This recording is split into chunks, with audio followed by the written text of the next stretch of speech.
that are coming, they're still en route because Monmouth is not the easiest place to find. So I have someone else in charge of my phone. So I just want to welcome everyone, and I would like to also have us introduce each other because some of us are representatives of our departments, et cetera, et cetera. So really quickly, Jim, could you introduce yourself so I can see how you sound on Zoom? Jim Sullivan? Yeah, sure. Hi, everybody. My name's Jim Sullivan. I'm the Deputy Policy Director for the ACLU of New Jersey. I'm sorry I couldn't make it there today. I had a bunch of other meetings I had to get to and wouldn't have made it there in time. But nice to be in space with all y'all. So you sound perfect, Jim. Thank you. I'm gonna ask Stephen to go so we get you guys in there. That's me. You called on me? Can you introduce yourself, Stephen? Yes. Hi, everyone. Stephen Campos. I'm the director of the Office of Violence Intervention and Prevention for the state. Also was in between a lot of meetings, but I'm happy to be on today and listen on. Thank you. Sarah, we're just going through the Zoomers first. Hey folks, Sarah Fajardo, ACLU New Jersey Policy Director. I am Cookie Rivera. I am the planning chair of this Working Summit Partnership, and I am the outreach director for the Latino Action Network Foundation of New Jersey.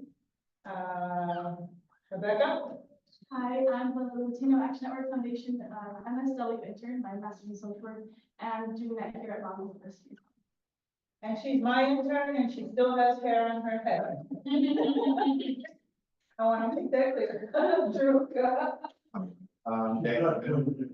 Huh? She's not done with He's got 8 months ago. All right.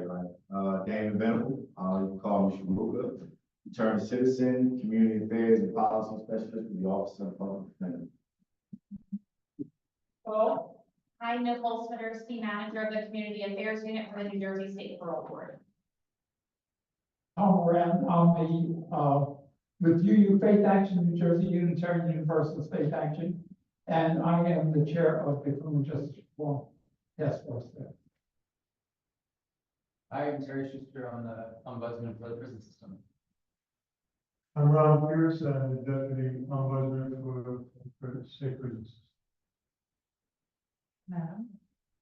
Hello, I'm not Lisa Goldsmith, I'm a community outreach specialist in the New Jersey Department of Corrections. Good afternoon, I'm Thais Riddick. I am the Assistant Dean of Community Relations and JSTEP, Rutgers University. Good afternoon, I'm Damien Stackhouse.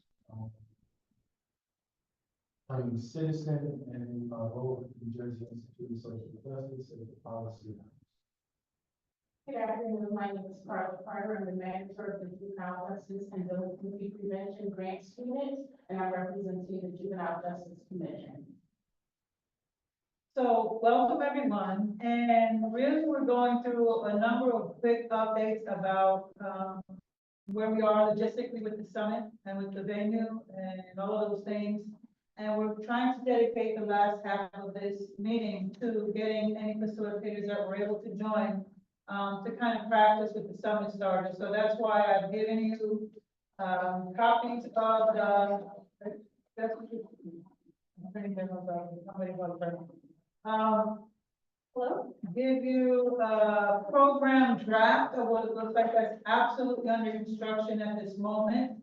And the summit starters is the document that we will be using in the latter part of the meeting today, so that the facilitators can practice on us, try to get some butterflies out, ask any questions and things like that.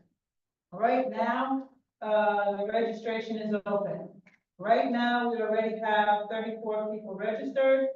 Right now, there are Google links that give you all the documents at your access. So if you don't have it, you're supposed to let me know. There's a Google Drive for the promotional videos. And there's a Google Drive for the final cuts of them, meaning that you sent me your draft, and we're putting it in the same background that you see. We just released Dr. LeBaron yesterday, and we released Chino last week, and we released the original conveners, myself and Jerome Harris. So that all of the videos that come in, and facilitators are more than encouraged to submit a video, 30-second video. Hi, my name is Vicky. I'm a returning citizen. I think this is important because I'm a facilitator there. See you there, right? We are trying to release a video out once or twice a week now because we're already in November for January. And we have wonderful, magical kinds of content here that all of you are submitting. So if you have not yet done your video, please do. Chairman Plummer was maybe the first one. Right. Which was really interesting from the parole board. And he actually did a really cool thing as far as state people are concerned. And what I mean by that is that he said, look, we are a part of the partnership. We are not a voting member of the report, which is true, but we are very eager to participate in honest and visioning conversations. So I really love the way he framed that there. With that said, some people had a little bit of bugs with the registration, but it's a Google registration form, all right? And it's on the Land Foundation website, and it's on all the videos that are being released. They're being released in the Integrated Justice Alliance Facebook group. They're being released in the Land Foundation Instagram and that stuff.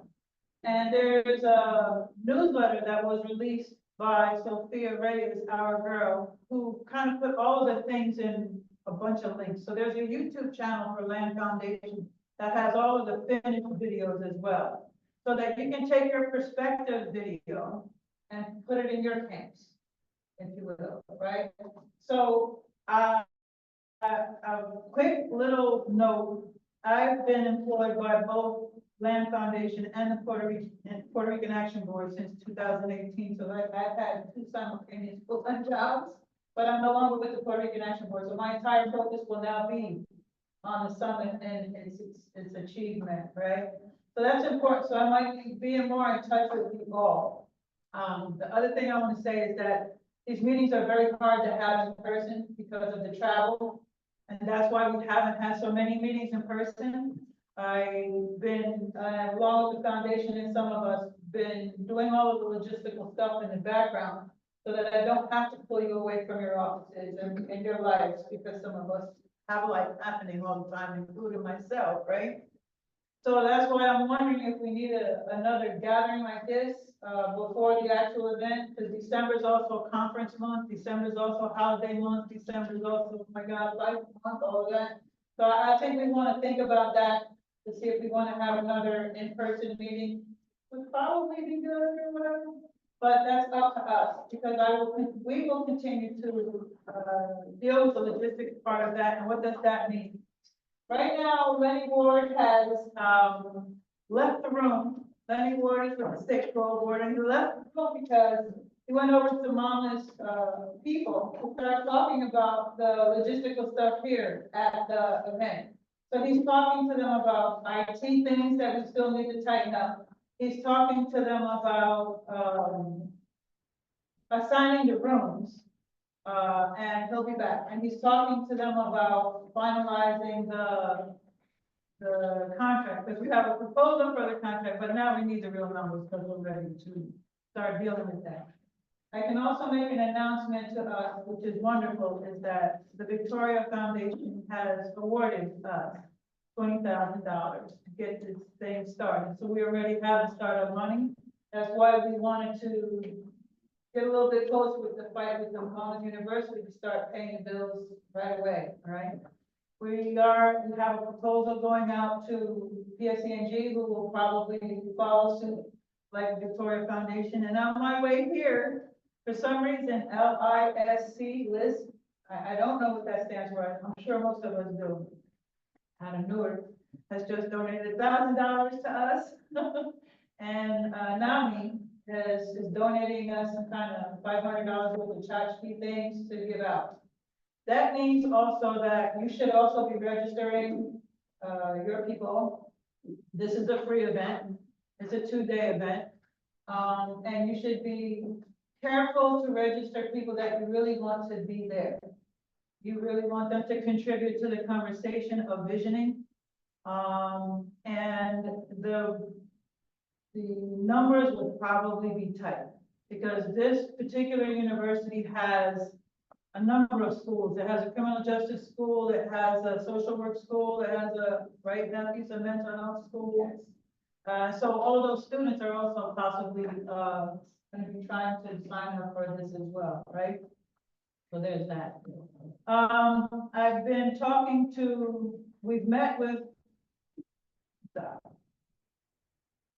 this event is completely black and brown as far as the visual looks. It's completely returning citizen as far as its visual looks. It is throughout both days, returning citizens will facilitate the event. And we've taken the program which you have in front of you. And I've made a draft of it so you can look through that. And you can see on the second page how there are literally and physically 8 breakout rooms in the morning. There are 8 breakout rooms in the afternoon. I'm going to be speaking with the facilitators after this, but we're just going to do a simple practice run today. But what you see here is that we are still running 3 tracks of focus. Front door, incarceration, back door, release, right? Track 2 is broken up in half in the morning and half in the afternoon. The reason why we did this is because we want to get all of the work done in day 1. Right, that's important because we're going to spend the next part, the second day, with what we believe is going to be the only talking heads panel, which will be Congresswoman Bonnie Watson-Coleman and hopefully Congresswoman Nellie Poe. They will both be in Washington, so we're trying to live feed them. They don't want to let these conversations over there with IT, right? And Dr. Charles Boyer and Dr. Jessie De La Cruz will be here, and that will be the conversation for day 2. We will have lunch, we will have performing arts folks, hopefully live art, going on both days with returning citizens or artists, either written or spoken word or visual artists that will be throughout the thing. We know that you should be setting or signing up for community tables right away, because that's where your dog and pony show is. It's not in the room where we're talking. This is all my wonderful programs. If that was why we were here, then we wouldn't be having this event. This event is about why we're having all of these wonderful programs and we're still dealing with these disparities and we're still dealing with these issues of implementation and just the whole challenges of criminal justice reform. So that you still have a space for your wonderful programs. But in the room, you're speaking with returning citizens together about your vision and what that could look like for the next 20 years in terms of legislation, in terms of policies, in terms of all of these things. What else I want to say to us that kind of came up to me in my travels, and it was suggested to me that this is triggering. And my response to this is triggering is, yes, it is. That's how this was set up. Because we're not in a room with people that always agree with us. That's the purpose of this event. The purpose is, maybe I don't like certain things with JJC, but I'm not necessarily fighting with you. I want to build with you. And a healthy, safe conversation is triggering for me as it is for returning citizens. I was on the other side, coming into the prison and being turned away after I drove an hour. No, you can't come in today. Oh, here you go. And they let me in 5 minutes after I've been there for 2 hours to meet with the men in Trenton and Northern and those types of things. It's triggering for the families, it's triggering for everybody. What we are sure of is that every single one of us that comes to this event has a story. Absolutely has a story, or they wouldn't be there. but that's not what this is about. The facilitators will have about 5 or 10 minutes to literally tell their story. And why is that? That's because number one, they weren't able to do this 20 years ago. And now the people that we've worked with 20 years ago, directly and indirectly, are standing before you in pride and in success. And that needs to be, that is what the evolution of this is. You are going to be in that room with people for 2 hours plus. Because what we know in all of the conferences that we've been in is that you have an hour, and by the time the panel stops talking, you got 3 minutes left because you're going into the next breakout. We're not having a talking panel. We're having what we believe is 2 facilitators in each one of those breakouts. Right now, there's a fluctuation with the facilitators between who's gonna be there and who's not gonna be there, because life happens, right? But we certainly already have at least 8. I think we might have at least 15. But I think it's really ideal to, in support of everything, that we have at least 2 facilitators in each breakout room for supportive reasons and others. As well as that, as we are bringing our camps to this event, I would like for us to tell our camps and state offices and whatever all of that is that you are here to as well be supportive as you are to be visioning. This is really the first time that this will completely be run by returning citizens without panels, without people who agree with everything they say. So they need support as well, because this is awkward. This is awkward in every way, and it was made that way intentionally, right? So, there's that part. I have not yet been in touch with Nellie Cole's office, but as I mentioned, we are already planning with Bonnie's office. The other reason why we picked, in case anybody's interested, Bonnie and Nellie, because they are the champions of New Jersey. They are the champions of the legislation in New Jersey for a long time. So they go the distance along with the decades that we've been doing this. And they also represent the Black and brown community, and now look where they are. So, when it comes to the, before I continue, because we're gonna start getting into, well, let me go ahead. We are pulling your headshot from your Facebook pages, or whatever we find on Google if we don't have it. Right, we're pulling the headshots from Facebook or wherever I can find a picture of you, and if you don't like it, you better hurry up and give me a nice headshot with a 2-sentence bio, right? Because we're starting to work on a program already as well.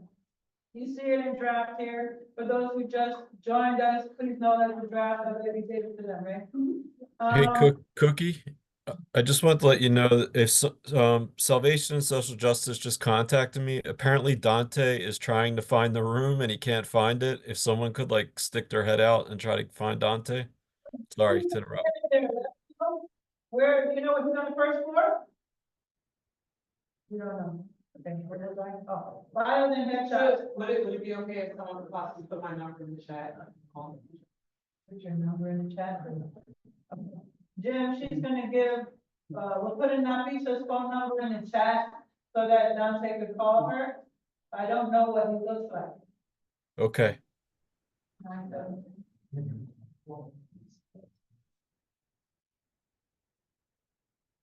There you go. So we definitely need also a 2-sentence written bio, because there's a lot of you, and that's great, great, for the program. And that tends to need to be done earlier than later. There are a number of you who have not yet submitted videos, but we really want them. And the way we have someone who has created a video but doesn't know how to email it to us. And I don't know. Right? But things like that. Shit, right there. You get somebody with some kind of technological skill and you can have it. Well, we'll do that after the meeting. with that, I also very much have to acknowledge and praise, Director Chris Agins from the NJ STEP program, because he is the director of the NJ STEP program, most of us know who that is. And he actually opened this up to his students, and that's how we see my speaker and Patty, and a couple of others that are now formal facilitators here at this event. So I want to just acknowledge completely Chris's support for this. As far as the report and the authoring of the report goes, we have Dr. Foster from Monmouth University and Marlena Ubel from New Jersey Policy Perspective are going to be collecting all the data analysis and running the numbers and things like that and building the trends into the public facing report. Building those trends, they will also have Rebecca Moore, my intern, taking the information and the reports the recommendations that we got from East Jersey, Edna Mahan and Juvenile Justice Commission participants, and we have about a half a ream of recommendations from them. So if there's a thing on veterans from this side and there's a thing from veterans on that side, we're going to be combining that into one kind of recommendation, if you will. So as far as the narrative goes, the author of this report, God willing, will be a gentleman. His name is Chris Etienne. Chris Etienne was incarcerated in federal prison in the late 2000s. At that point in time, I was working at La Casa de Pedro as a reentry case manager in Newark. And he was one of my clients. And now he's a professor in Princeton University doing this stuff. And we're negotiating with him to be the actual author of the narrative public facing report that will go out publicly. And so from start to finish, we're doing everything possible to have this a returning citizen, forward facing public piece of history. That's I want to I know I'm jumping around all over the places, but I think I've kind of covered a lot of the things that updates need. If you wanted to go through a walkthrough after this is over, that's fine, so you can see the big hall where we're going to be. But again, the rooms are going to be determined now, because any board is out there fighting with Nick Seawich. We need to have that meeting to just like start to finalize all of these logistics and details.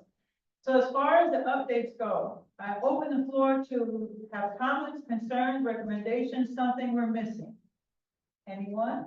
Ron? Yeah, in reading this, I don't know where and how those oversight issues fit into these, because I don't see anything where oversight has any field. So what I would say to you is that where you're going to be in track 2 is facility, technology, operation, logistics, and limitations. Yes, but I'm talking about my office's oversight issues. Yeah, in that room. That's limitations and logistics and operations. That all speaks to oversight in its way, in a nicer words. But really, that's kind of like what's coming out. So, and that's a great question to kind of like introduce to the facilitators what we're talking about. If you know that you're in a breakout room that's a gender-based incarceration, facilities, technology, all the limitations of the Department of Corrections, right? You know that in track 2, you have your summit starters. You see what's in there, and oversight should be a part of one of those bullets in track 2. If it's not, because that's your conversation starters. If anything that doesn't point to oversight beyond that cute cloudy word on the breakout, then you need to add a question or summit starters to that, because that's your guide. It's not written in stone by far. But those summit starters, what everyone should have read by now, are the questions you throw out to the audience to say, so what do you think about that? What do you think about community reentry programs? What do you think about faith-based reentry programs? What do you think about the implementation challenges that the Department of Corrections has, or whoever, of the laws that exist now that wasn't there 20 years ago? So you're asking the question. so that they can come back at you with recommendations, because you're really trying to force almost the audience to give you recommendations. That's all this is. I want to make a side little caveat that because of the half ring of magic that we got from those 3 prison facilities, JJC, Rawway, and Edna, this report is more than halfway written. You have access to that in your Google Drive. It's magic. So really, in some ways, this is ceremonial. In some ways, this is experimental, because you want to get in front of the audience and not talk to the people that agree with you. That's the whole point of advocacy. I've said it when we was at Meet 'em at the Gate a couple of times. It's not the choir's job to talk to the choir. It's the choir's job to get new choir members. It's the preacher's job to do the rest of it. But the choir is supposed to get more members. So if she sings like I sing, why am I talking? I want to talk to you. Because I don't know what kind of voice you have, right? Or where you are with that. And that's a different kind of conversation for advocacy, but it's the backbone and the definition of advocacy. Yes? Could you, any chance, given that you've got this volume of material already from inside, that someone, I would sign up for this kind of assignment, between now and then, can go through that and extract a set of prompts that are similar to the starters that we have here, and offer those in the sessions, so that we'll have an additional set of starters based on the testimony of the people inside. So Rebecca's already working on that, Yeah. and please join her, and someone from ACLU is supposed to be helping with that as well, and she's already done some of that. Good. So that's really great stuff, right? So Rebecca, if you could reach out to me. It'll be in the. Please do. With that, yeah. That reminds me of one other thing. In your original packets that I shared with you early on, after you got past the keynote speeches and whatever the old report said, the recommendations, there was a document in there that said we did it, 2010. And that document was of the omnibus package of legislation that passed in 2010. And it was wonderful stuff. And as you look at that, you can kind of see some of the things that we sit in now legislatively. You can also kind of see some of the things that don't work, even though they are law. My example that I always use is that one of the laws that Bonnie put was, if you live in Newark, you shouldn't be in Southwood in prison. You should be closer to your family so that they can visit.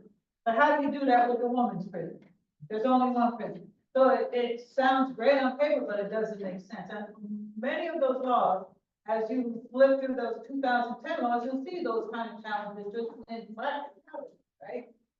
So Rebecca, along with NJPP and ACLU, are working on a new document from 2010 to 2024, all the laws that have passed since, right?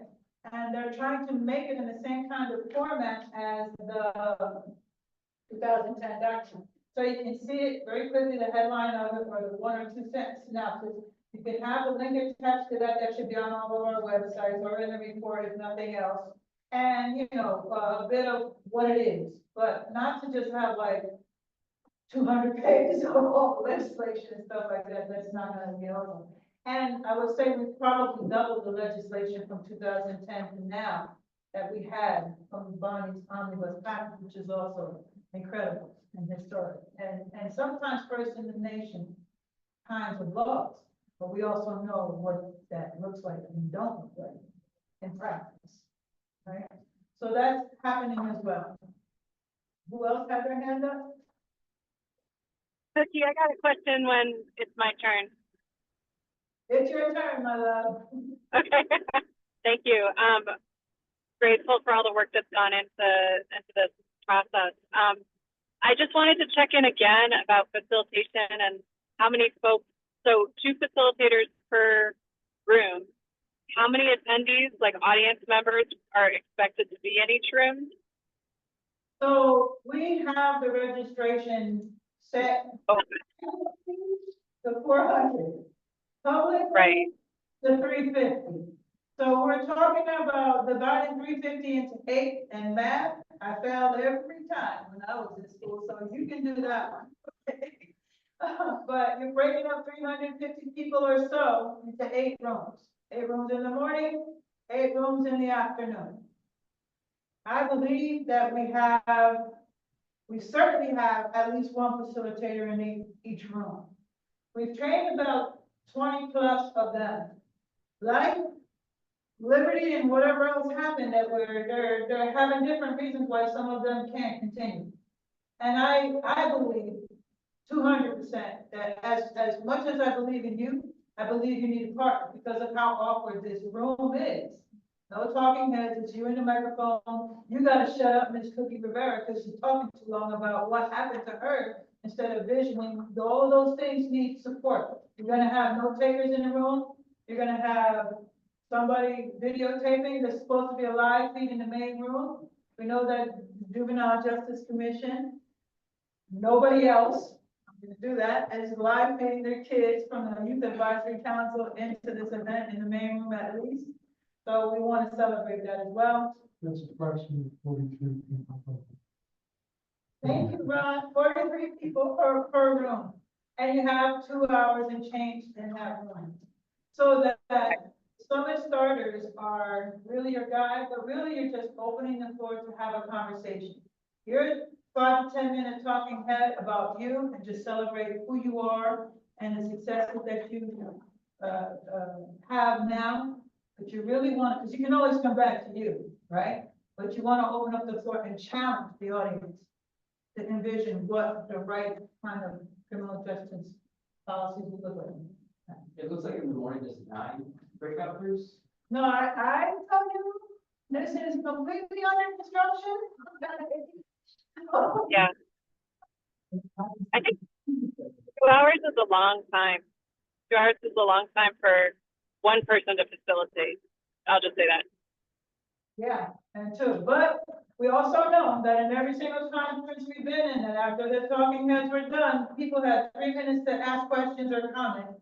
And that doesn't work either. So this is really an envisioning event. But you gotta give people a chance to talk. But it's really like the trick of the facilitators. Okay, Ron, but tell me what the vision is. Terry? This wasn't selfish, it's for the Act 2 afternoon session. I wonder if we could rename it just so that it's clear to folks, something like prison and jail operations and oversight. I'm worried that people will be like, oh, technology, and not come to the room. So, yeah, let's try to talk about that a little bit, but we're really talking to people that don't know what we're talking about. We're gonna have a lot of us in the room, and I just want it to be, public diplomacy or something. Yeah, let's think about, this is under construction, so yeah. Even just sort of like prison and jail operations, that would be broad and. Instead of systems of custody, yeah. So incarceration. No, I mean, the 4th bullet point underneath. Oh, you just want to rename just that one breakout? Because that one to me feels like, I didn't know that all of my topics were gonna be in that, so based on the name, I wanted to change the name. Okay. So let's wordsmith that. Breakout, not a problem. Anyone else? Questions, comments? Stephen, how you doing? I know you've been kind of like on the peripheral over there. But we love you here. Do you have any questions or concerns, Stephen? Maybe not. Yolanda, how are you doing? I'm doing well. Second Stevens. Okay, no worries. As far as the Attorney General's office, can you possibly give me an update on the 30-second video, or is it coming from you? I stepped out to make sure that was. Somebody's working on it. I'm Yolanda Bell, for those who don't know. Yeah, introduce it. I apologize for being late.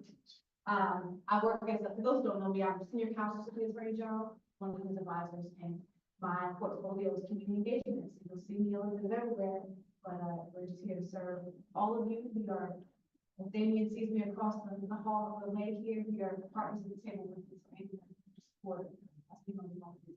All of us in leadership. Stephen is a colleague of mine. I'm the officer of violence prevention and prevention, which is one of our divisions, which is called VIVA, and JVC, one of our divisions as well. And there's a couple more rock stars that walked into this room, so let's take 3 seconds there to introduce ourselves. Martika, hello. My name is Martika. I'm a returning citizen. I go to Rutgers University. Speak up so the I guys go to up there. Rutgers University, North, I'm in the HLC community. My major is social work, minor social justice. And I'm just happy to be a part of this. Ready to make this change. Mr. Ziegler, how do you want me to address you, sir? You can address me as Robert or Salon. Okay. My name is Robert Ziegler, more commonly known as Salon. I'm in graduate school at Rutgers Public Administration. Presently, I work on Main Street in the court system with our visionary programs for Newark Community Solutions. Also assisting with training citizen support group as much as possible. So I get another pink slip. Yes. And I'm here to sir. What I want you to know is that your video is going next, buddy. No more overs. She don't mess up your first one, but. Well, I'm gonna take that, so. And he's supposed to be my assistant, and he's on the phone with time, he's an assistant audience, you know.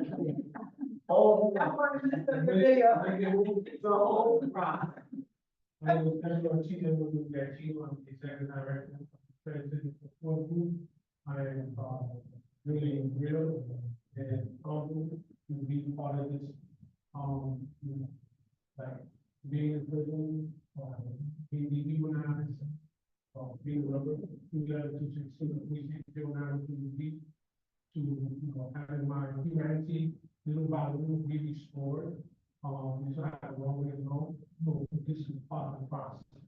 Not just restoring my humanity, but the humanity of the men and women that are still inside the part of the system.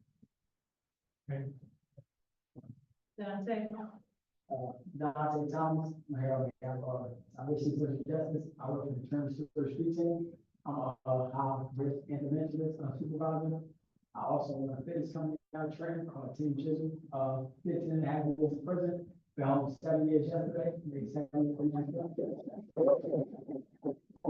Here, we have to shine light on this, helping non-citizens adjust back to society, right? The things that's lacking.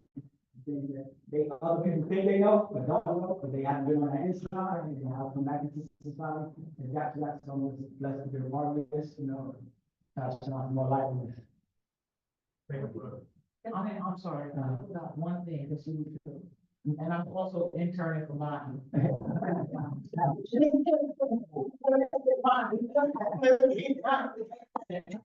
Yes. Yeah, like the mentor, take over. But let me tell you, for those of you who may not know, we, like I said, we received $20,000 already, or the award from Victoria Foundation. And we're trying to get something from PSCNG and others, and we had a couple more donations come in.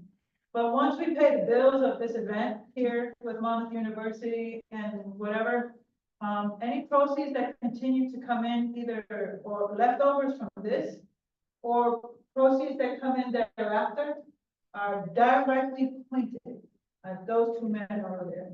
Return Citizen Support Group and the Trenton Community Street Team. The primary partners of this project is Latino Action Network Foundation and Salvation and Social Justice. And so if you feel it in your heart, you want to donate to this, the PayPal, whatever that donor thing is, it's on the Land Foundation website, and it should be on everybody else's pointing it to the Land Foundation website, because sometimes you'll say take $10 out every month or whatever, and then it'll be split as it goes quarterly or whatever, how you big member, I'm not the bad person, right? That'll be split to those two programs, the Street Team Federal Messenger Program. Please. Any questions in the chat? Chat. Yeah. What happened? That's right. Okay, so, perfect question. That's the point of this, right? That's absolutely the point of this. You are the facilitator, and you can disagree all you want, and you can give a recommendation on it. That's the point of having uncomfortable conversations, right? There's no takers, it's being recorded, it's being live fed, the recordings are gonna be used to take notes and all of that stuff. The report that's gonna be written are the trends that come out. And if you're just telling me I ain't no good, that's not going in the report just because it's on paper, right? If it's something that's gonna build reforms here in New Jersey, that's what's gonna go in the thing. If the three of them said I ain't no good, it's still not going in the report. You see what I mean? So we are there to envision reforms. We are there to envision change, positive change. And we're there to do it in an uncomfortable room. So you're not supposed to say, okay, cut it out, my speaker. No. You're supposed to thank you for your opinion. Let's move on. But don't sit there and beat it down. That's not what we're here for, right? So, and in that side of it, I kind of celebrate returning citizens even more because you're not having it. Right? In a lot of ways, you're just not having that. We're here to build, and that's all. We're not here to fight. We're not here to we're here to hear what your recommendations are. You can disagree all you want, then put out your recommendation what you think it is. Because if you put it out in a constructive way, guess what? We've got to think about that. Because we are going to have different aspects of the community in the room. There should be corrections officer, JJC staff. There should be police officers. Richard Rivera, who is a part-time director in Penns Grove, New Jersey, police director, he's on our team. And he's one that looks at cops that are not behaving well. Right? And he sits in front of that every day. So he speaks to law enforcement about, you're supposed to do this way. He's a nationally certified strategic person analyst in court for this. Right? And that's the thing. And he's gonna be there. But he's not a facilitator. But he's gonna help when it's in that room of law enforcement. And there are, and I don't know who's gonna disagree with me, but let me say, there are good CEOs and good cops out there. But they're hiding. They're hiding behind that statement of the law, whether it's, and right now in this climate that we're in right now. Why we had it before this gubernatorial election and before this guy sits down, that's why we're having this conversation now, because we're coming into trouble. So we want to do this and still build as much as we can and stay firm on what we stand on, which is building reforms that make sense, that are not only make sense, but they can be done. Okay? And you can learn from the Bonnie Watson Coleman stuff. She made incredible strides and she made incredible laws, but some of them couldn't be done. That doesn't take anything away from her at all. But that's how we learn. Reese, that was the first of its kind in the nation. Racial ethnic impact study. Every criminal justice reform bill is supposed to have a study. How is that going to affect Newark and Canton? It's not in any bills when they construct the bill, but it's law, right? So all of these, we learn from these things to vision what should be fixed later. What we should fix is the implementation of these laws. What we should fix is the way we talk to each other and take the chance to talk to somebody who's in that gray purple area that might be on the fence. And I want to know why I'm saying it to you? Because 20 million registered voters did not vote. That's why. 20 million registered voters did not vote. We passed a law in New Jersey for 83,000 people to vote. Probation and parole. But we didn't go and say, hey, Tom, you know how to vote? You know who this guy is? You know what to do with that? We didn't do any of that. So these are some of the things that we can build on in so many ways. And I can take it like I can dish it out. So who got something for me? Questions, comments, anything?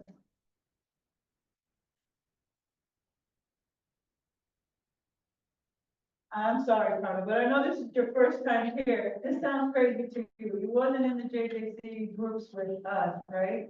No. All right, so what are you hearing this crazy event that's coming up for 2 days?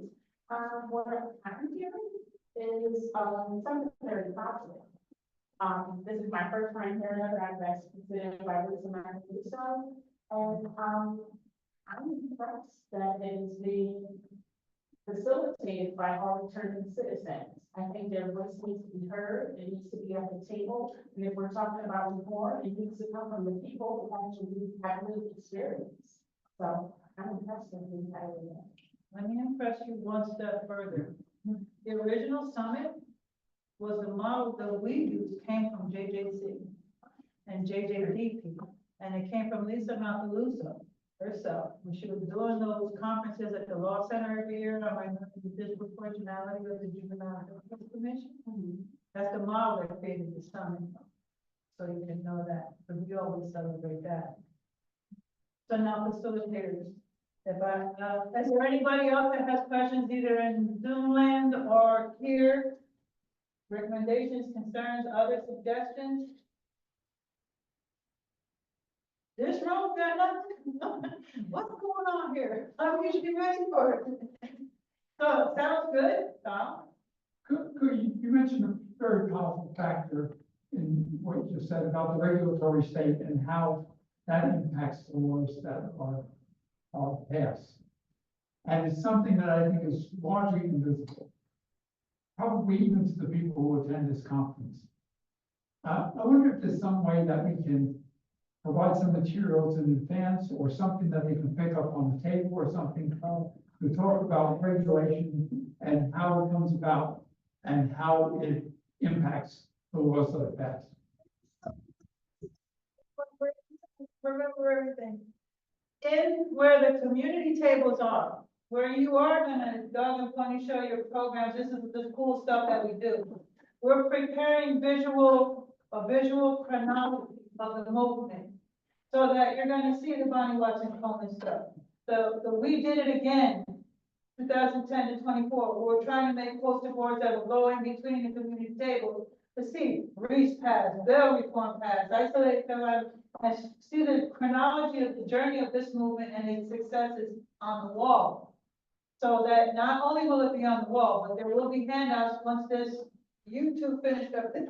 We did it again, but that is one of the primary handouts for those coming in. Yeah, it'd be great if we could make a video to supplement that, because to my mind, a video can tell you so much more in 5 minutes than trying to sit down and read through a document that goes that. So, I've asked for that early on. I've asked for all of us to give us 1 minute, 2 minute videos of the movement. What was JJC doing 10 years ago? What was DOC doing, ombudsman, and whatever? What rallies were you at? What speaking things did you say? So that we can run a 5 or 10 minute video to open up the event. Now, Crazy Cookie, who ain't good at math, when she's in the rally, usually we record some of you. But it would be way too top heavy about, it ain't the Cookie show. In fact, Cookie's gonna do the housekeeping. You behave yourself in that room, you talk about building whatever, but Cookie's taking a back seat. And all of you did not give me videos that we could kind of like melt into a kind of rolling video that could show the journey of the movement. I've been at this for a long time. I can show you the Bell Reform rally at the State House. I can show you standing in front of the Department of Corrections when we were dealing with medical abuse and things like that. I can show you the George Floyd rallies with 1,000 people there. But that's not gonna happen if it's just me. That's not fair. And I don't want to be the Cookie show. It's the shine of the attorney citizens.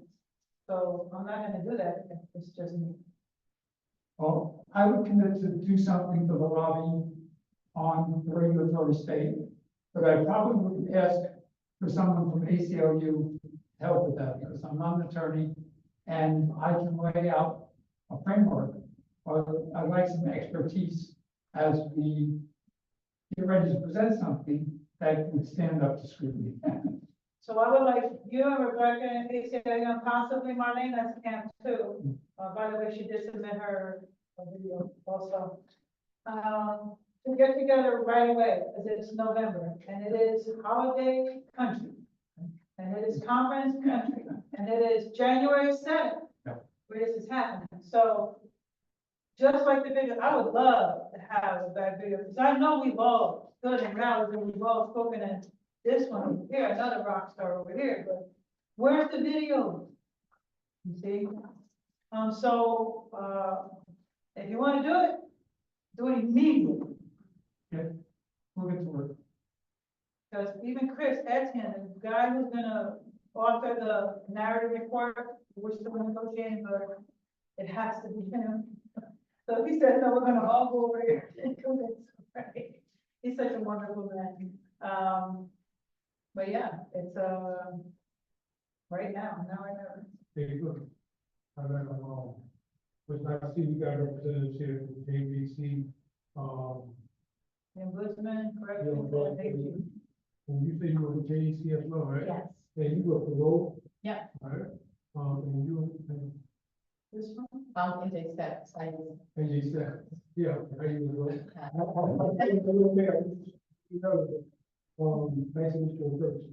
And so, when I asked that, because I can re-answer, right, I think that one of the problems, and, you know, because the issues that are going on in the entry, right, this should be floated over better line, so to speak, I think they need that, and I don't know if they've been invited, but the problem with the meeting, a representative from freedom needs to be here, because that's one of the biggest problems is ID identification. So if they haven't been invited, reach out to them and ask them to send a representative, because that's, you know, one of the, I think is that all these entities, should be communicating on a regular basis. As, you know, to make sure that a strategic plan is being put together, so that the person leaving the cultural space is set up for success, and not the way it's running around, people being set up for failure. So this exactly was the point I see when I see the point of the videos, right? So that I can talk all day, but everybody tired of me, right? But when Chino talks, that community listens. When Yolanda talks, that community listens. But listen to you. What I'm saying is, when you send it to your AG website, they don't know who I am. They know who you are. When you send it to the public defenders and all the attorneys, they know who you are. So when Sam Plummer, sends it to his parole people, they know who he is. Right, so that's how you start to get those, so, but you just heard something motor vehicles, that's under your camera a little bit, right? But so that when your video comes out, that's what they should see you supporting this and sign up right away. And I have to say it every 5 minutes, it's November 14th, right? Masika and Robert. For the Chino, the Department of Corrections is already partnered with, the Department of Motor Vehicle, right? And we're supposed to have our IDs, the birth certificates and social security cards before we leave the facility. So they're supposed to engage with the social workers and the people within, so this is something that we're supposed to have before we leave DOC, a real ID. So then when we get out, we can use that to go get our licenses or whatever else is that we need. So I think that would be more so like the DOC issue. That's already the law. Excuse me. Right, I'm so glad you just met. And please excuse me, everyone, because I'm actually working on fire, right?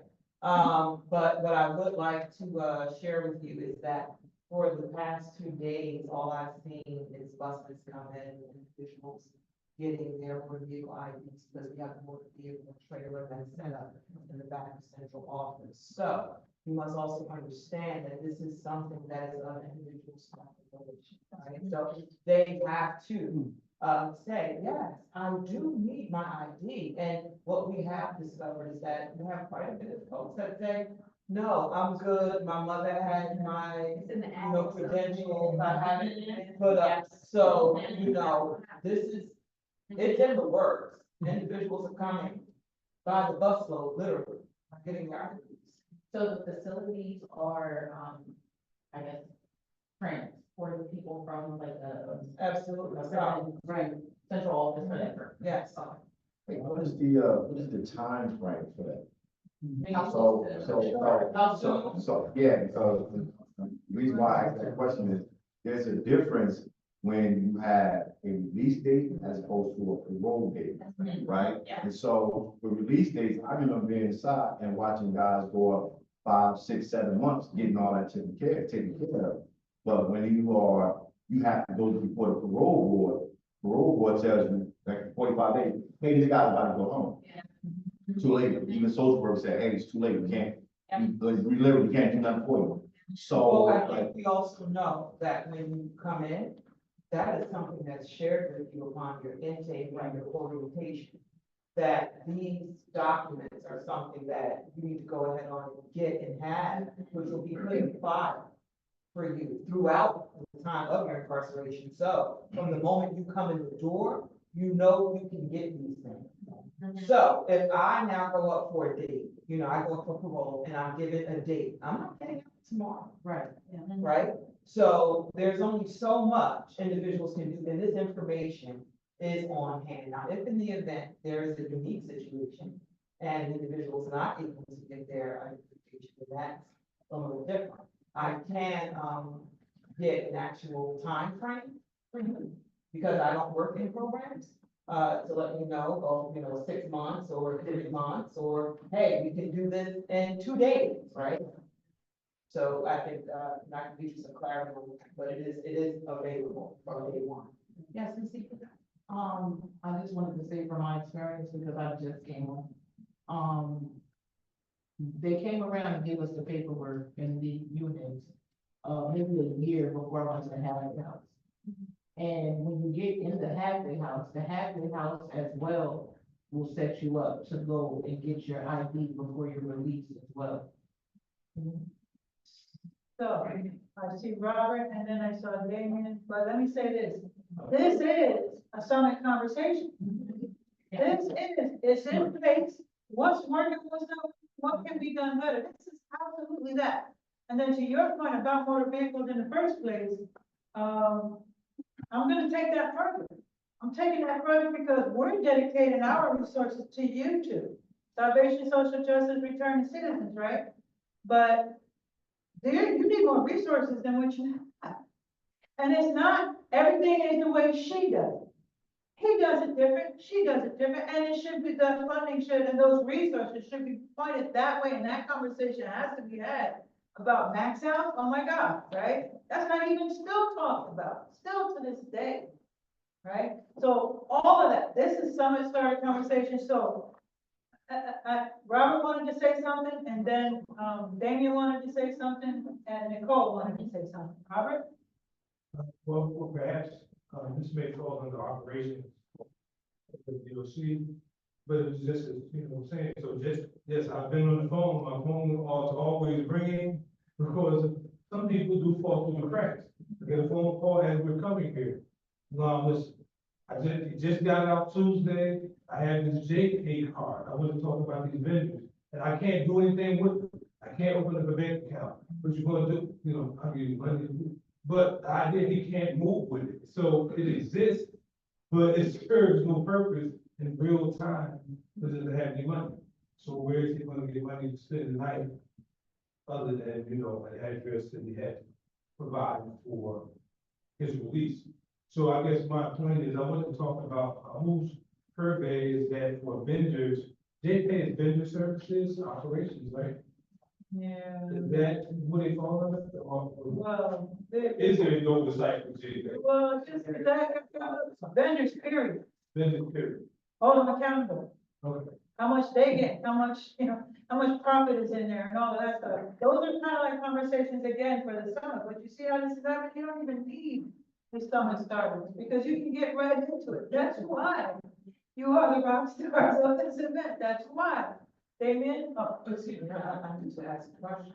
Yes. How often does that come up about the JPay card? This is new information. I didn't know there was a call. Oh, well, it's not about me, right? But this is the 4th time I've been able to volunteer to give somebody money because they get the JPay card, they can't use it. You can't, they give them a check, JPay card, 3 different banks, we don't know what that card is. You get some real ID, you can come back and open up a bank account. But until then, well, what am I supposed to do with the check? We just have to hold on to the check until you get some real ID, you know. And this has happened with me individually, 4 individuals in the last 2 months. JPEG, like the JPEG service? Yeah, the car, The car. yeah, the car. Yeah, I think, Okay, so the JPay card, some businesses don't accept it, but for what I did was I withdrew my money off the card.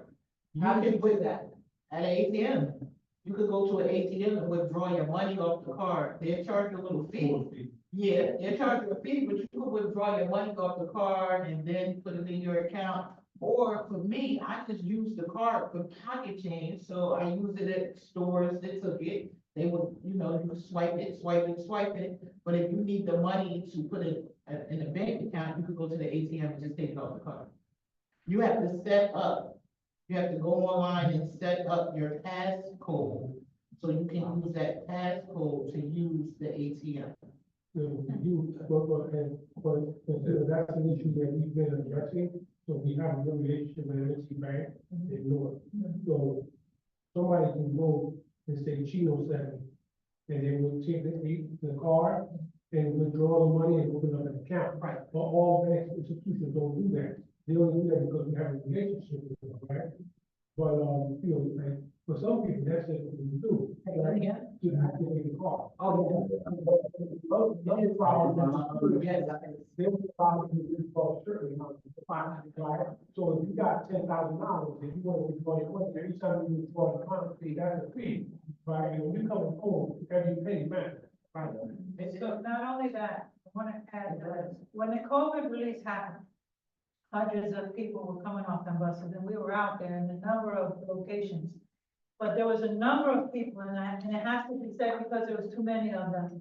If they had a JP card, whatever the card was, it didn't work at all. And they're standing in the bus station, probably been locked up for who knows how long. And it doesn't work at all, and they're just stuck there. We had someone in a wheelchair, James something, he's not even with us anymore, he passed away. But, that's a big deal for someone who's been locked up for a long time and don't know how to even take a bus sometimes, maybe never had a cell phone. And you got a card that you go to this place and it doesn't even work. That's, It's good. We want to know what room are we in? Terrell Horseman. Where, like, go first. Oh, hey, go get him. You're on the side. Back again. It didn't work. Okay, so just a quick question. So I think what I'm hearing is that individuals need more education around how to use the card. The fact that they can actually pull the funds from an ATM, right? And also that these cards should potentially be activated prior to use, like, you know, and they should be, because you have individuals who are not tech savvy. May not have email. With that card and using an ATM, like Chino said, a person that's just coming home don't have replenishment funds. So to give him a card that costs him money to use, to take off his little $150, $200, they're gonna take $20 off of it, $15,000. That's not That's how much you're taking off instead of. I don't know. Oh, okay. I can give you a number. Oh, okay. Like what, because the same, they do the same thing with checks. If you go to a check cashing place, they take a percentage of the fee. It's just not feasible for somebody just coming home, you know? And that card is meant to do that. It's not meant to let you get all your money. Got it. Thank you, Well, thank you. watch the I recommendation. appreciate it. No problem. Watch the recommendation. Chino said he's got a bank that he's friendly with. Why doesn't the Department of Corrections build a relationship with a number of banks, local, geographically, whatever, so that when someone comes home in the southern, central, or northern region, that's the recommendation right there. Because everybody don't know. But there's only one bank in Newark that has that. There's somebody write that down. I've already done it. Okay, thank you. Damien? trying to figure out what to do. Doesn't matter if somebody's saying if they have a birth certificate and social security card at home in the home. Department of Corrections already has all of our information on the document. Why are we just not making the issue birth certificate and social security card? And when you're released and do the discharge of people, you can get that as you're working on it, but also whether you want it or not. And then that way you don't. Came up at a conference, people were talking about it, and it was mostly the service providers, the ones who were going in and doing the process. So I'm not speaking on behalf of them, but this is what I said, what I heard. It's a mistrust and a distrust, like, you're coming to say, I'm offering you this resource, but people still don't trust the system in providing more information. So even though the access to a birth certificate, to a driver's license may be available, they're just like, no, my auntie got it in the attic at the spot where I'm locating my address, so I'll go get it when I handle it. And I understand that, but when I was processed, they had my social security. Yeah. They knew where I was, where I was going at because of this. Yeah. You have that information, I'm gonna print you out a birth certificate and a social security card. And it's gonna be in a packet directly there for you. I would say no. I think it identity theft, all kinds of fraud, the document time, having two of those really essential vital documents out there at play is also a risk for that person as well. I'm just thinking of what I heard. And you're taking this autonomy, you're taking this personal choice or Away from personal it. choice away from them.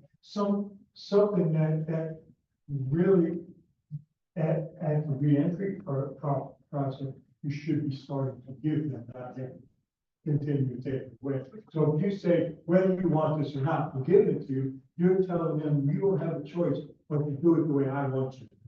Rather than if I say, I have it all, right?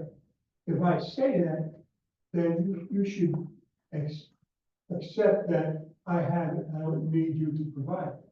But it should be provided except for those who waive that right away. So I agree with you, but I disagree with the fact that everybody must get it whether you want it or not. You check the box whether you want to receive one or not. Michigan Secretary of State has this, it's called the Road to Restoration Clinic. One of my friends runs it. I think NJ together has spoken to them, right? So it occurs and there's like a 90% success rate.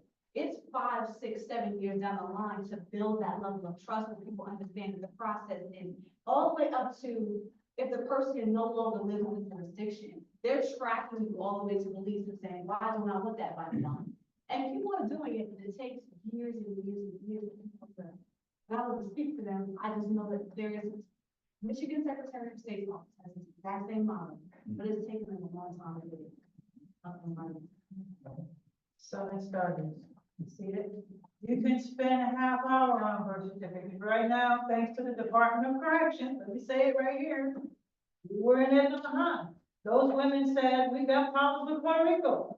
We can't get a birth certificate from Puerto Rico. And Foundation is working with Puerto Rico, trying to get vital statistics to play with it behind.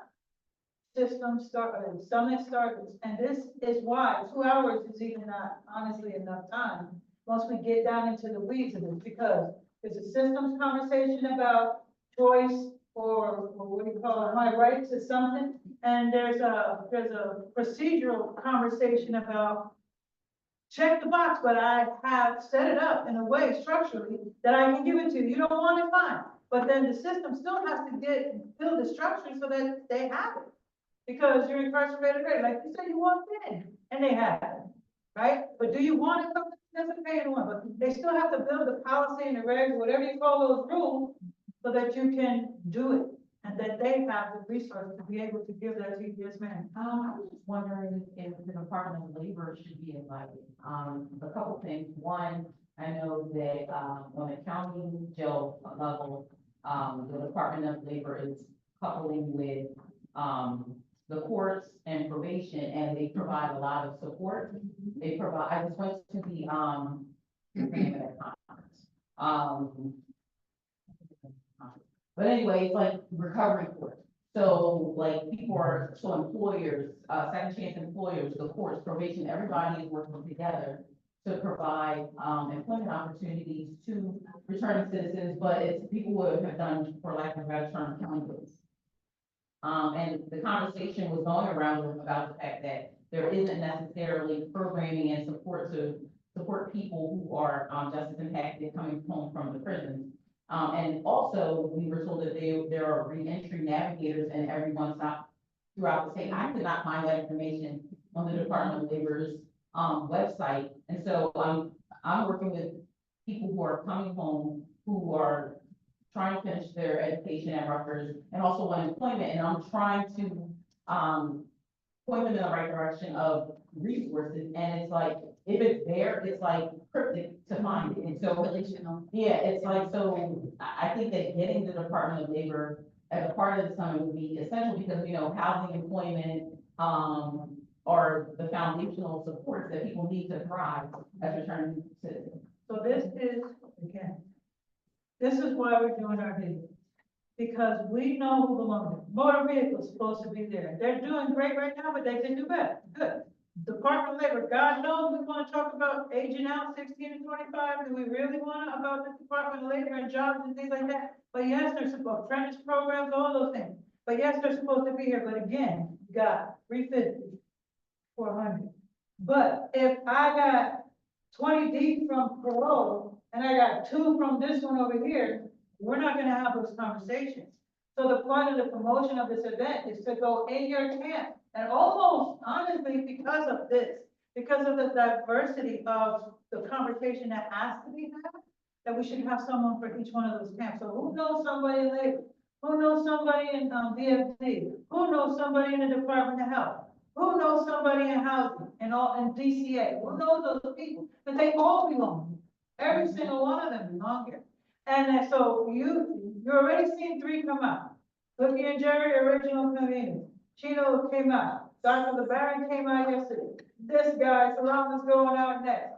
Probably Jennifer gonna go out next, or Sam Lamar, or something, but we're putting out a state person, and we're putting out a returning citizen. And they're gonna come out and maybe be here bi-weekly. Did you finish your video, Mr. Richard? Now,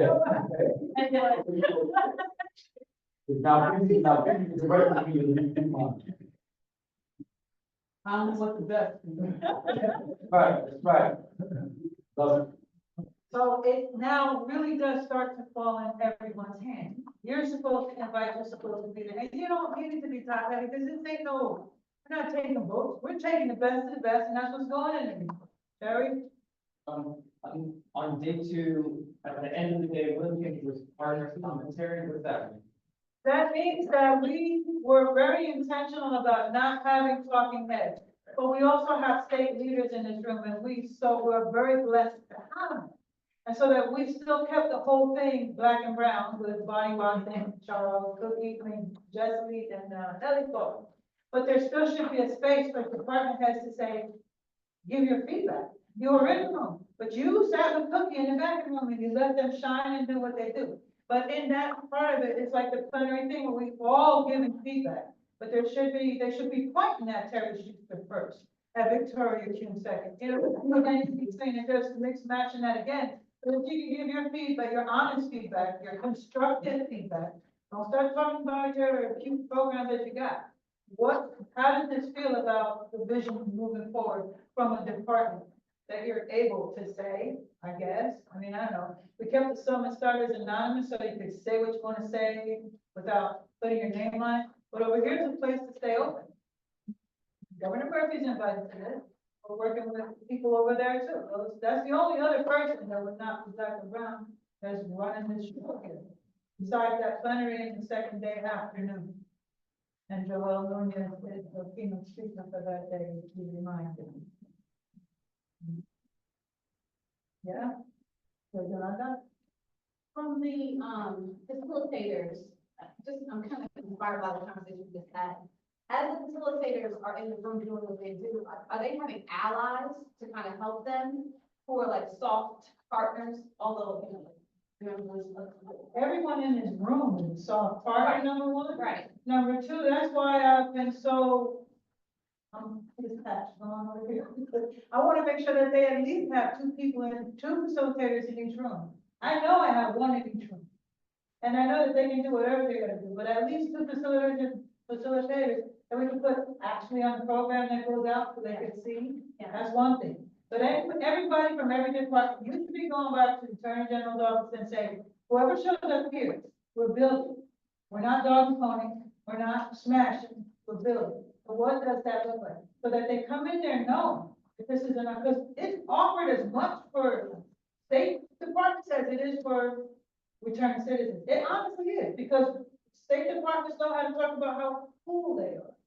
Yeah, I think what I'm trying to say is like, the conversation was so insightful here.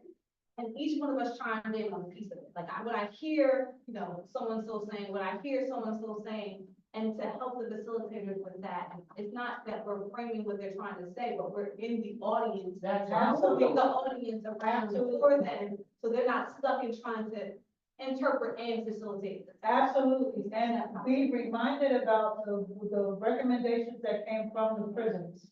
Yes. And the facilities, because this report is happening now. So this is, in some ways, it's ceremonial, it's experimental, it's magical, right? Because of that. So that we're taking the best of the best, and you can spend more time on motor vehicles, you can spend more time on birth certificates if that's what it is. But I think we want to spend a little bit more time on, this is just cookie brain, the challenges of implementation and all of these things. That's where I'm gonna spend time. Charuka and then Tom. No, that was a good point. So just to help me get a visual, two, co-facilitators for each workout. It's not a panel. No, There's two facilitators, really in a room with the audience and trying to basically, provoke conversation, dialogue, with the aims of, discussing the issue and possibly coming up with, resolutions and, some acts, right? Okay. Oh, I love that. Good. absolutely that. I don't care what that adult says here. Or after that is prevented. Just want to follow on one point that it sounds as though offices like the agent's office could use to have multiple people on site to cover more than one of these things simultaneously, right? It sounds like there are groups here that could use that. Some might be more focused on a particular breakout, but there are some groups that really could use to cover multiple breakouts simultaneously. I'm not thinking just the agent on, I think it's silent partner.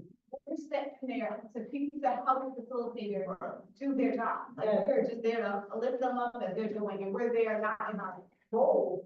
They know who we are, but the audience may not know who we are. We're just supporting them as a silent partner. As to provide like some kind of expertise when a specific subject might come up, you have somebody in that location and say, hey, listen, this is what we did, or, whatever, that can speak directly to a pivotal point. Right. And even like, take affirmative, right? Like, we're there, they're giving us eye contact, and we're telling them to get going. It's that, it doesn't have to be words, it's just people in the room, they know who are there to assist them as they're doing. So can I say, like, have plans? That's what I'm trying to say. I'm like, I'm like, oh my, sound like,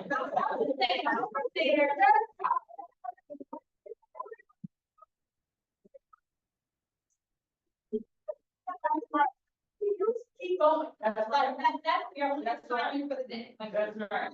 you're there to head nod and that. That's all I'm trying to say. Absolutely. I think that would help with the facilitators and to incentivize them to come. You can say, hey, we'll have to do this. Yes, and that's the thing, so 350 to 400 to say, and all of these arenas, great, this could get much harder. Because once people really understood what this is trying to achieve, everybody's gonna remember it. So you kind of gotta really be careful in your own perspective, camps. So we're gonna see the registration. Right now, there's 34 people signed up. We only sent out three videos, right? But as your camp goes and you send it over there, your team might want to, all those hidden good cops or whatever, or lawyers or whoever they are, sign up, So, yeah, kind of a logistical issue. Some breakouts end up being more popular than others. Yeah. And so, I don't know how to address that, but that's something that happens. So if you end up with one breakout, with 70 people, one breakout with 10, there's kind of an imbalance there, and I don't have any strategy for that, but I just want to. All for food and great music.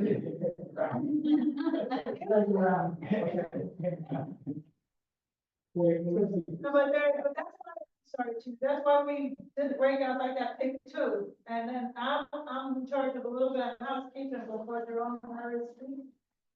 If it's not there in there, go somewhere. Just be fair to the process, right, as much as you can. Because you're not gonna be able to control that any other way, you know? Right, it depends on what topic is more popular and people are more interested.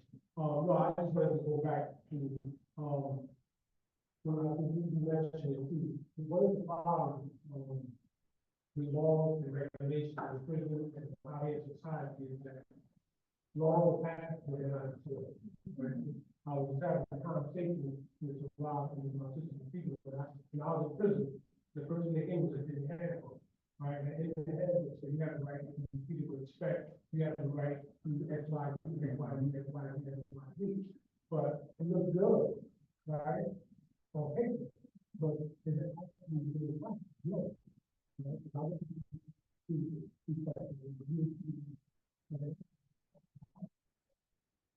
but predominantly the water, that's the culture. But I also say that lead, right? With the direction of Dr. Bethel, Ms. Morris, Commissioner Poole, like, I all, they are doing a phenomenal job in changing the culture, right? They feel it, and they're doing something out of the call for the right? And with the services before, we like to keep it in collaboration, right? So I think that's really important, right? It's a collaboration, right? A consistent collaboration between the Attorney General and people, between between workforce development, between other institutions, consistently, right? Because, Right. right, so these issues impact us all, right? And we all get excited, right? And we work together to really sit down and create plans and effective and good on our return, and that we're disrupting that through the pipeline. So I just wanted to mention that because I don't want, part of the rest of the field, like they're not, and I always keep it, Commissioner Cool, speaking in 27, I always acknowledge and maybe, the props, right? They're disrupting that culture, and a lot of people, they're resisting, they're not supporting it, right? But there's still a lot of work that needs to be done, right? We just got a guy who released today, but we're going to pick him up in North State Prison. One for the weekend, doesn't have a birth certificate, so that's a challenge. Right? Because without a birth certificate, you can't get a social security card. Out there, you can't get an ID. But this man now doesn't have a single income, can't get his job, right? And organizations like ours can get, our budget is small, we can't really support them the way they need support, right? Fortunately, we have a new department that we can lean on that fills those gaps, right? That we lack, probably lack funding. But again, that's why I'm excited that we are collaborating, because I went to the, I think it was a housing, what was the housing, the justice? Yeah, it was down to Seton Hall. Yeah, Seton Hall, housing justice commission, yeah. But, and I'm sitting in the audience, and the Attorney General was sitting there, she's saying, yeah, we have meetings with, on a daily basis around issues around housing and returning citizens, but the problem is that we're not being included, right? Because then I hear other conversations with people that are not returning citizens, that are not directly impacted by the system, are saying, well, we want to create a container home, right? Well, what does that look like? I don't want you to create a container home in an area where everybody in that area are returning citizens. private area, they got 20 containers, those are all, say, no, we don't want to do that. I want to stimulate back to my community, right? I want to live next to the commission of the police or fire department, right? I'm part of that community, I'm part of the habitat community. So that's why it's imperative that our voices are included in conversations that moving forward to bring, we change it at least. Again, this is the purpose of this. All of these departments, I just love my thing about So, that would be all, sir.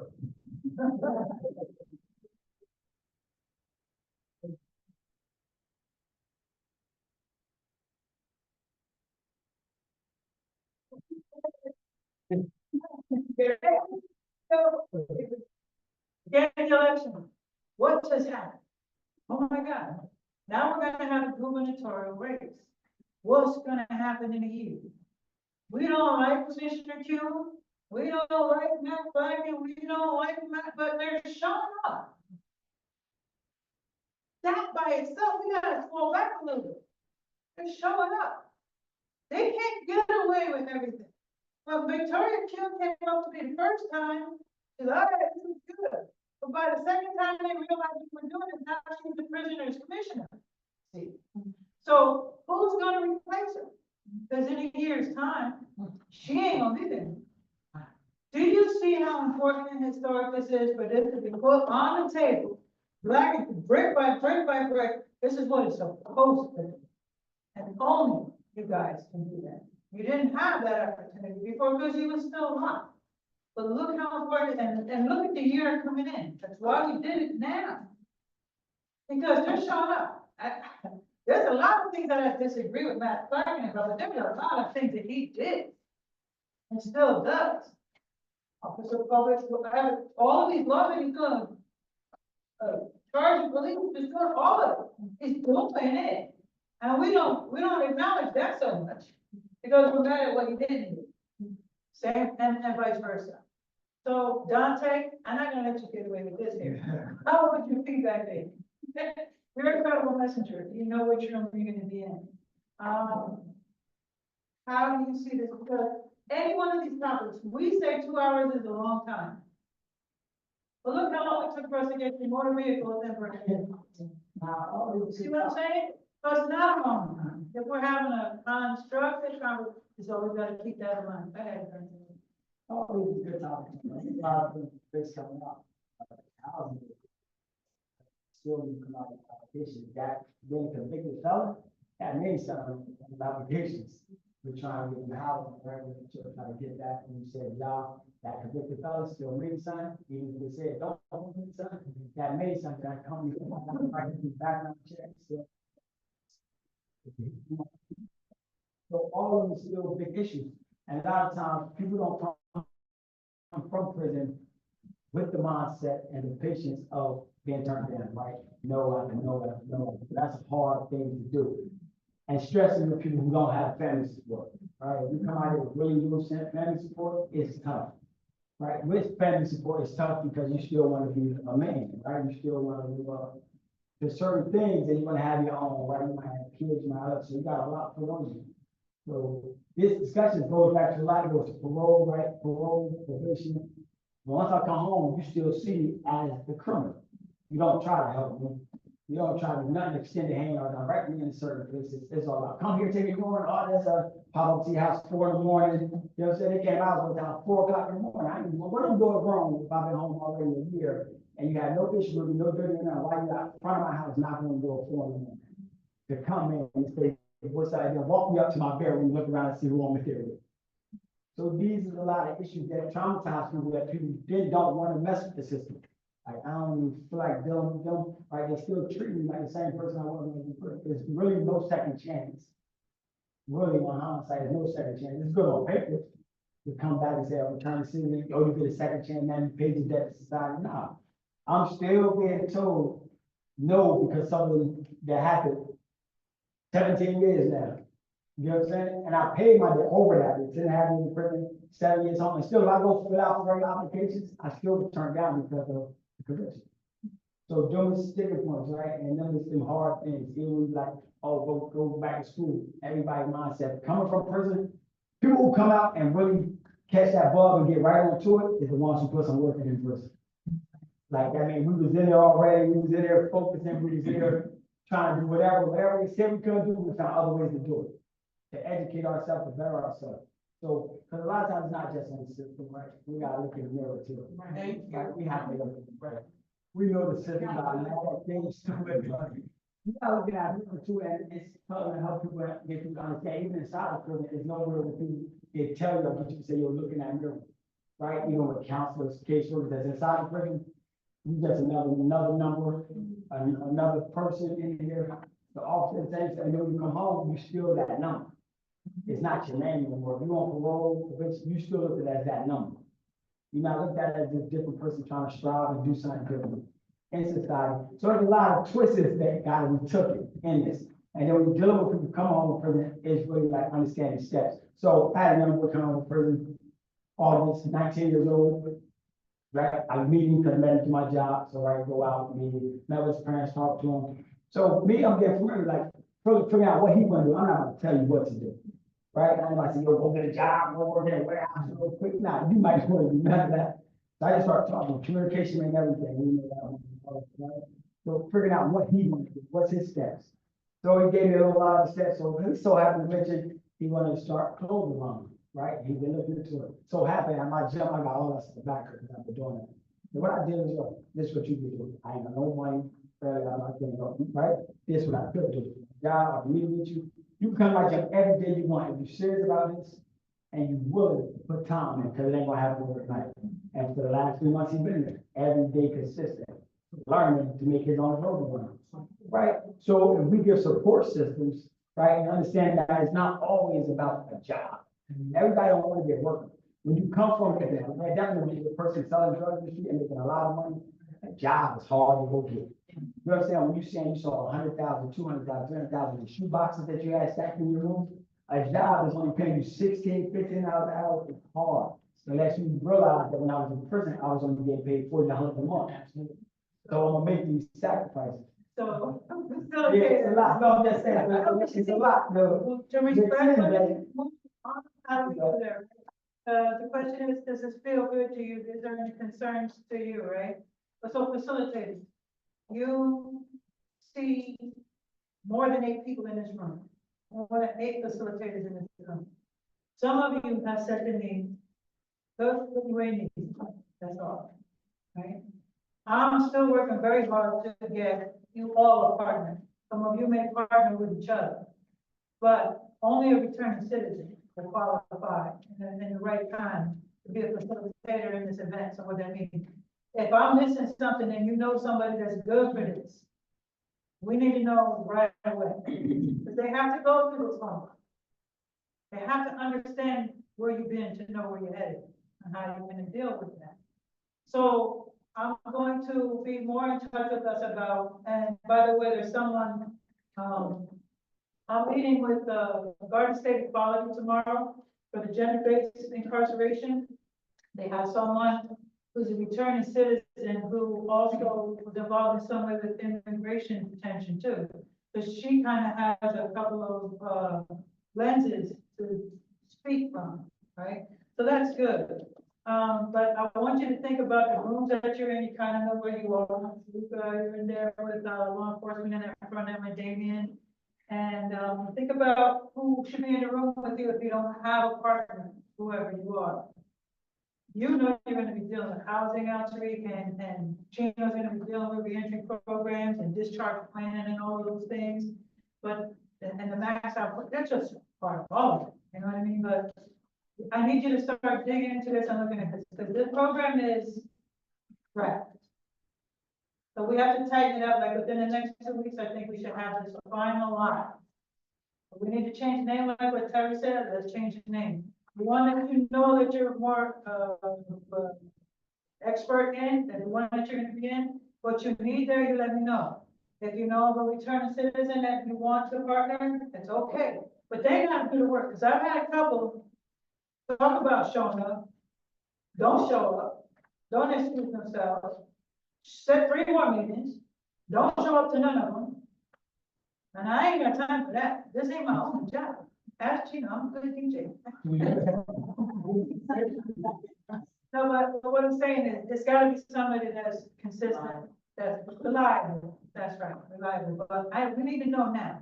If you're playing these games with the videos, you wanna do a rolling video about the journey, the chronology of the last 2 decades, have at it. Give it to me right away. If not, I don't see how that's gonna work. You're gonna have that visual journey on the wall. You're gonna have, artists doing drawing, and you're supposed to tell me who the artists are too. You got an artist that's good with that, and can sit there and draw something about the event right there on site. We need to know that right away, it should be good.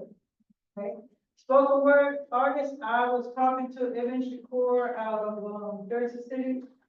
And he's doing his doctorate right now, so I don't know if he's gonna, but I didn't get all the way through to him. But if anybody heard the video, the cipher out of Jersey City, that video is of systems people, of vice principal.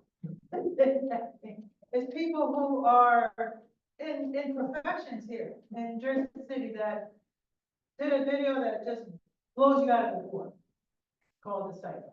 Should listen to it. We won't get them here, but I'm hoping that Ibn Shakur could suggest to me somebody else from that camp. And I know that there's another kid, Silent Mac, that comes out of Central Jersey, and out of a band called Music. He's a spoken word artist that will also Boys Away, and I'm going to talk to them about that. But you have space for spoken word artists in the lunch sessions. You have a space for in both days. And any other type of performances that you think are important, because this is your world. But, yes, sir.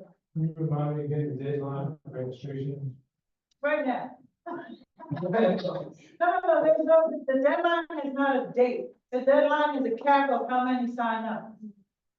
So we're telling the world, we're signing up for 50, you better get in there, because we're talking about labor, housing, Department of Health, entitlements, the Attorney General's office, we're talking about community affairs, we're talking about, who else we're talking about? Just every community partners, yeah, but so, and we're talking, that's one, academia. We're sitting in a university, a place of higher education. We're sitting in a place where professors don't have a voice, yet they do all the work, they do all the research, the analysis, all that stuff.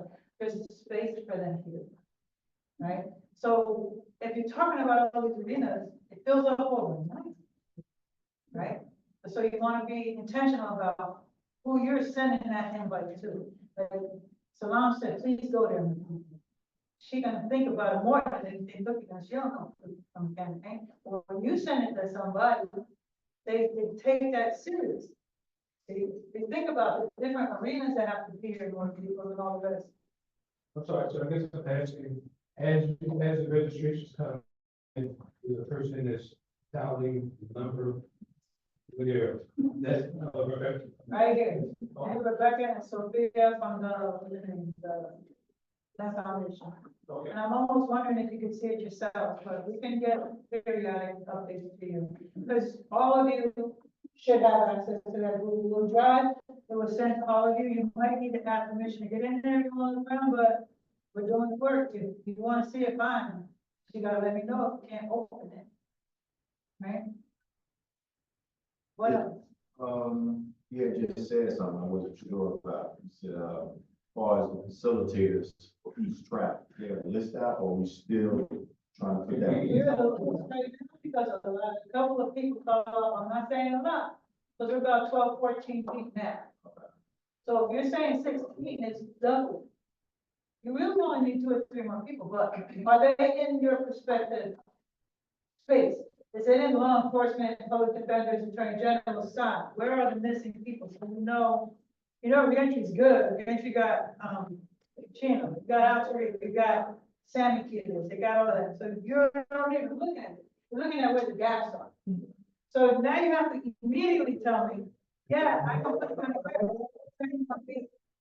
So I would like you to have a choice, but I might have to put you somewhere else because, yeah. And so tell me what your ideal breakout is for you to facilitate. And then, because this is still just us doing it until they tell us no, right? So if you need help in some space or help the next man who the breakout don't have no button. It's a conversation that the audience is having. You're just facilitating and you see how the conversations can go. But somebody got real scared about 2 hours and change.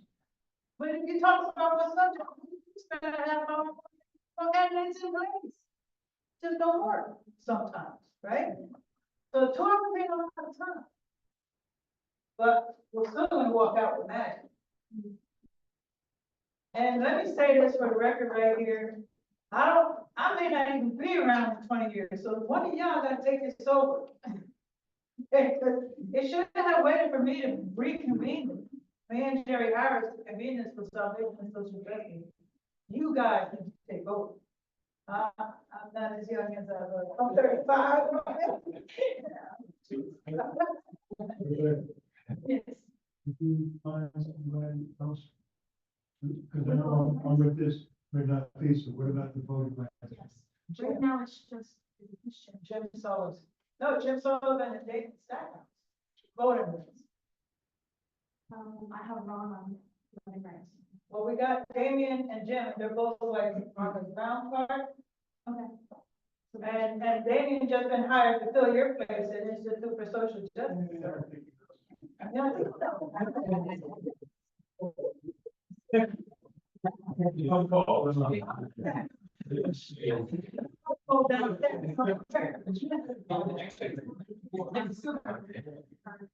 no, we're changing it. Yeah. But we'll talk about that. Oh, yeah, I've never done my question. Yeah, that's why. Okay, great. Yes, sir. The room for medical programs in the health services. Was there anybody who was missing that? Not that I'm aware of yet. Anyone there? Yes. He's been rapping.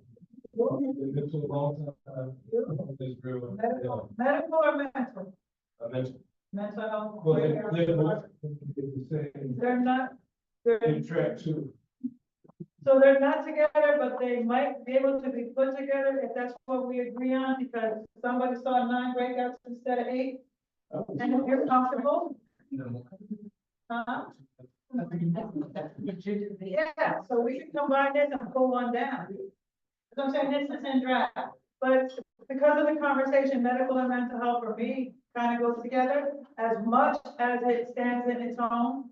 And we know that there's a permeating umbrella theme of mental health throughout this entire reform and movement.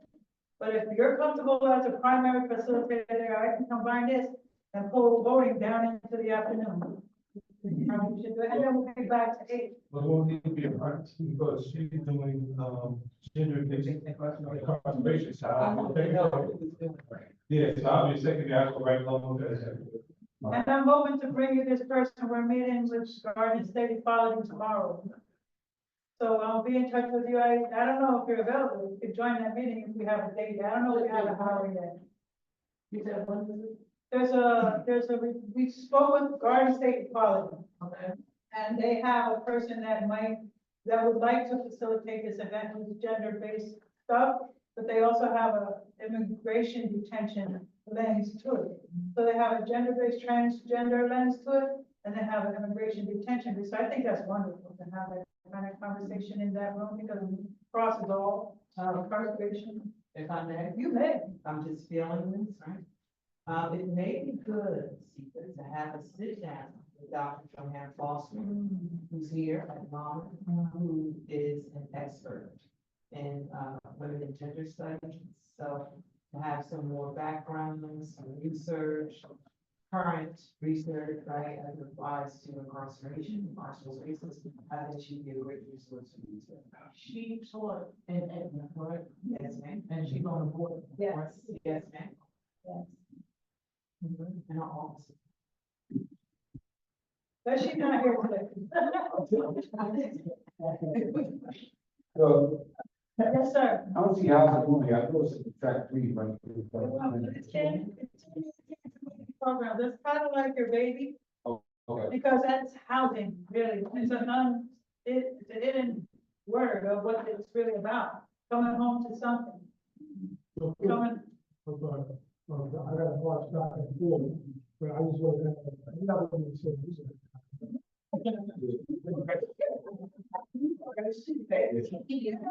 Max out on how it is, that would be really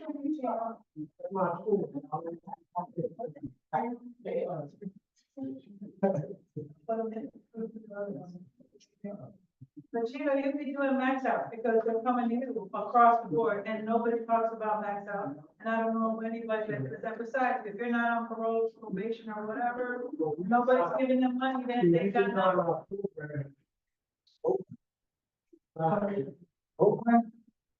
We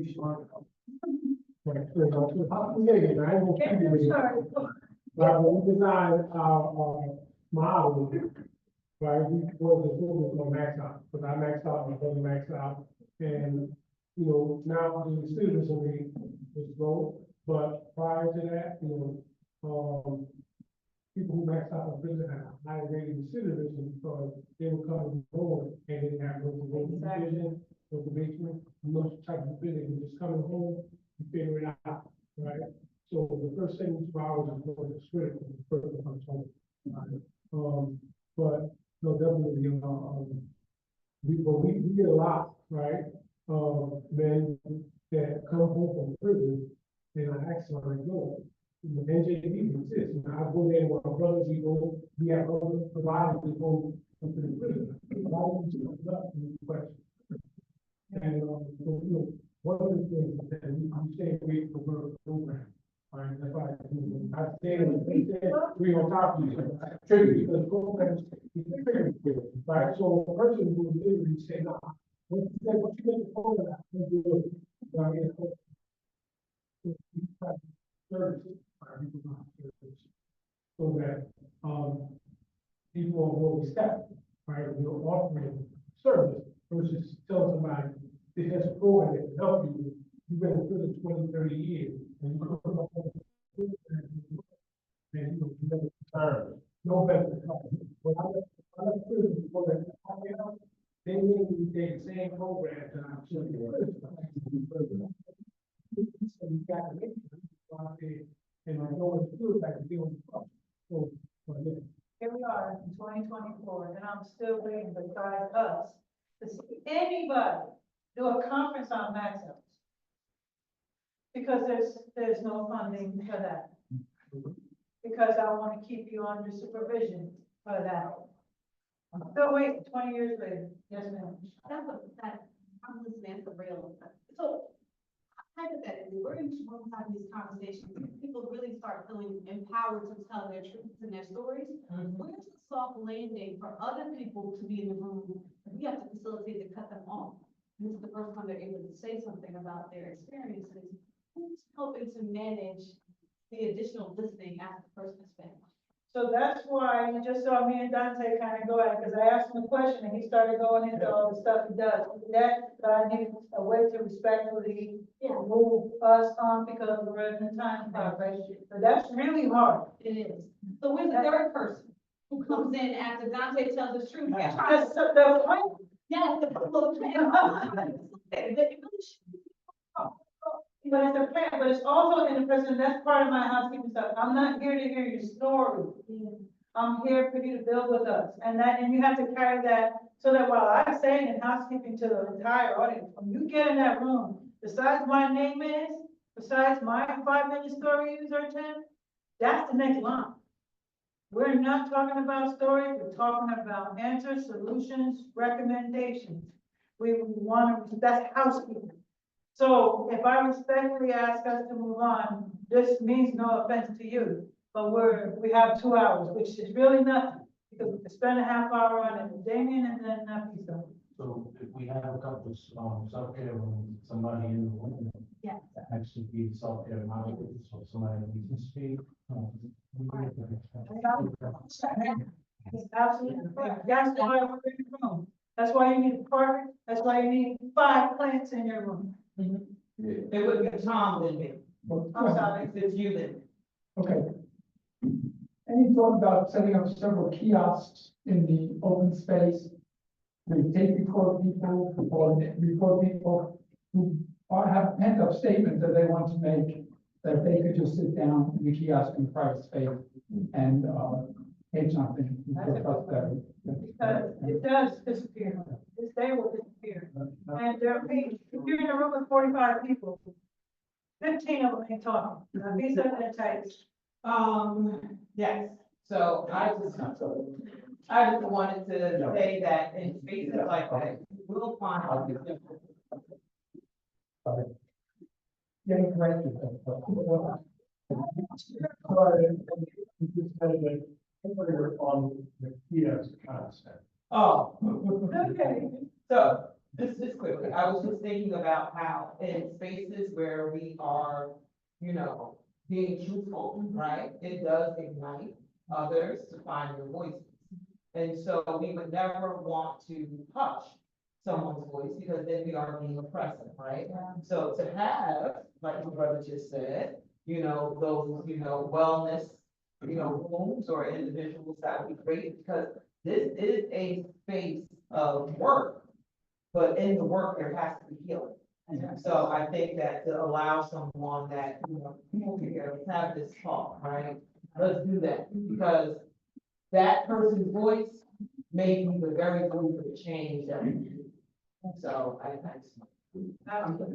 Thais, and then I'll to Just to the kiosk point, I was going to suggest maybe reaching out to, Sorella at FIPGN. I know that, when we did our graduation celebration, FIPGN, did a lot of media stuff. Can you break down that acronym to those? Formerly incarcerated graduate. Terrell one? You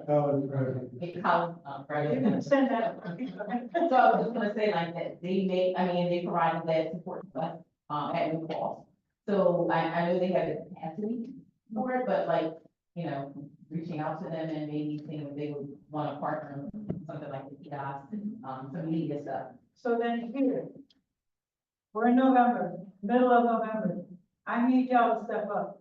I kept y'all from having all these meetings coming here once a month, every week. I kept y'all from reading my 3-page emails because I did the work for you, but now, these little tiny tie off the last things, you gotta do that. If you know spoken word, go get them. But you're answering to this family, so make sure it's so good, right? You got an artist, you got whatever that is, wellness, whatever, step up, because I have to now really turn into logistical crazy person. Right, so contact that person. Formerly incarcerated college graduates. Are they in Jersey? They're, So you're gonna talk to the Jersey guy? Yeah, but Terrell was one of the original, Somebody just talk to the Jersey guy. No. We got 3 minutes. You wanna talk about your triggering business for David? well, the idea of a kiosk in prison, concept of going on kiosk, to either do a video to your parents or to have an email, everything was, you had to use the kiosk. And you got 15, 20 minutes on the kiosk and then you had to come back to yourself. I think kiosks could be a trigger. I know when you said it, I cringed. So a corner, it's like a curtain or something like that, where you have some, So, yeah, something, open it or close it. but changing the way, some kind of something else, just, Corner. it could be something like that, it just can't be called that. Gotcha. I think realistically, it's more like a rectangle table, like community resource table. You can make it kind of private, so people have to be open, but I'm not gonna call it a kiosk, more like a table. Damien. No? Read. I know the session's gonna be recorded, but how about having somebody who can take notes or whatever? There is. There is. somebody No recorded? takers, recorders, and Oh, okay. yeah, and that's, you just gotta shine, that's all. Oh, okay, not a problem. Yes, I think this is it, and I think as much as we don't meet, I love it, there's like 2 minutes before 4 that I can release you. So you can't say I should keep you here too long, because we're gonna be here till 4. Any closing comments, statements, concerns, suggestions? Who's gonna take the video off there? You know what? I mean, okay, but you can see if I can do it. So, is there any other, okay, we're closing. Okay, Tony, say anything that you like.